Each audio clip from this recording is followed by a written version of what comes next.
The world beyond the Thornwood Forest did not greet Kael with open arms. It never had. But this time, he wasn't a helpless child wrapped in cloth and fear. He stepped out of the forest like a shadow given form, tall, composed, and unsettling in a way people could not quite explain. His cloak was worn, his boots marked by years of survival, but his presence was something else entirely. People noticed, and then they looked away. Always the same. Kael walked along the dirt road leading toward the nearest city, his mismatched eyes quietly observing everything.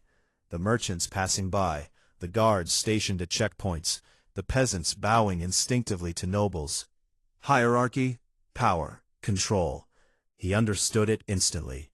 Still watching, a voice echoed faintly in his mind. Kael didn't react outwardly. "I always am," he replied silently. The cloaked figure, his mentor, his only guide, was no longer physically beside him, but its presence lingered, like a shadow stitched into his very being.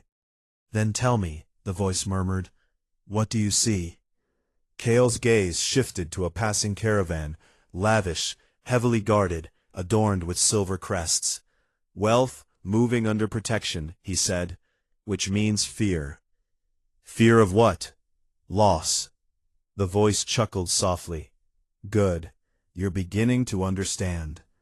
By sunset, Kael reached Lythar, the largest trade city in Velmora. Its towering gates were carved with intricate designs, its walls polished and pristine. Inside, the streets were alive with movement, vendors shouting, coins clinking, nobles gliding through crowds like untouchable spirits.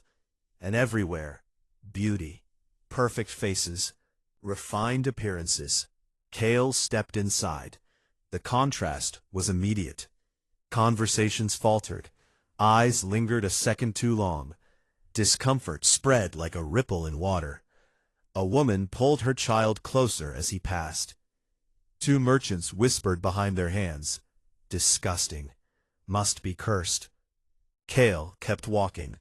No reaction, no hesitation, but he noticed everything. "Does it bother you?" the voice asked. "No," Kael replied calmly. A pause. "Good," the voice said, "because this is the world you will conquer." Kael didn't rush. Power, he had learned, was not seized, it was built. And so he began at the bottom. For weeks, he observed. He watched how trade flowed through the city. Which merchants held influence, which guards could be bribed, which nobles controlled which sectors. Patterns formed. Weaknesses revealed themselves. And then, he acted. It started with something small. A struggling merchant named Dren, whose spice business was on the verge of collapse. His shipments had been repeatedly lost, his debts piling up, his competitors closing in. Kael approached him one evening. Dren looked up, clearly uneasy. "I don't serve your kind."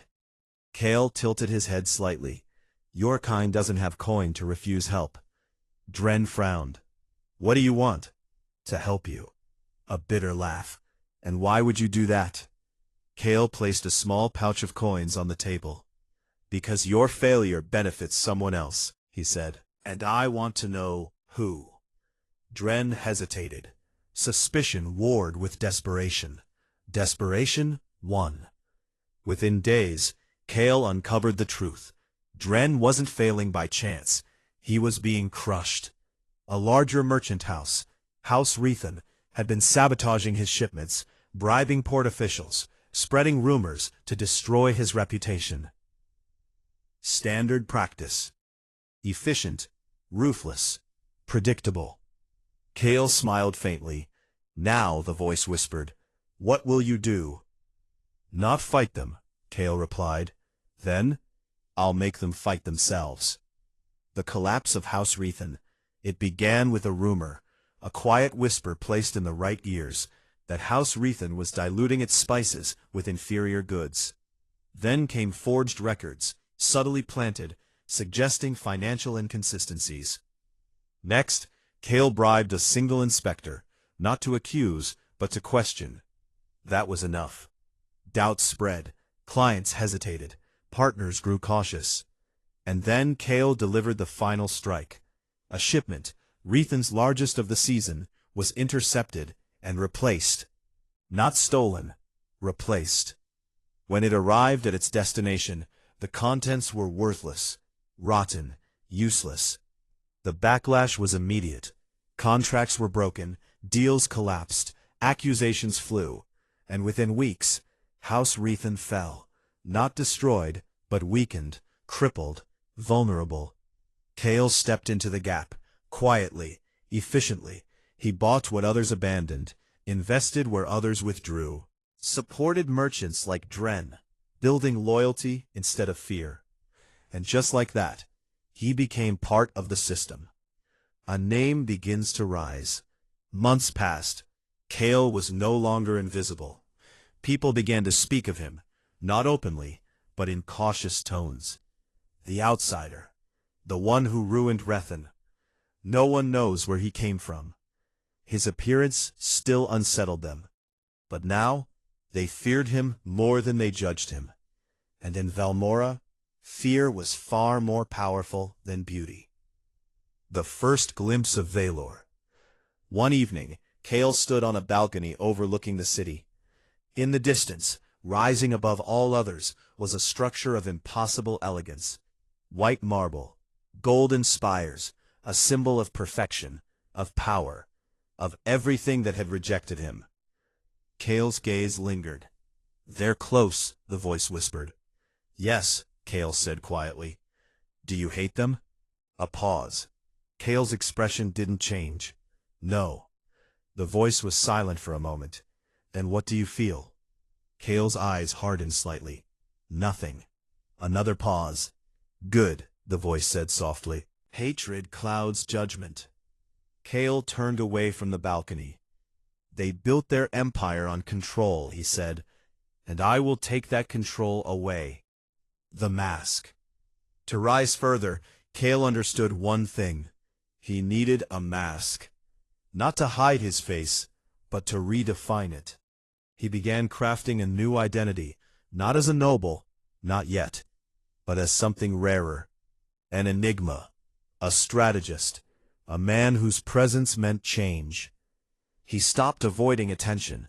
Instead, he controlled it. Every move calculated, every deal precise, every word chosen carefully.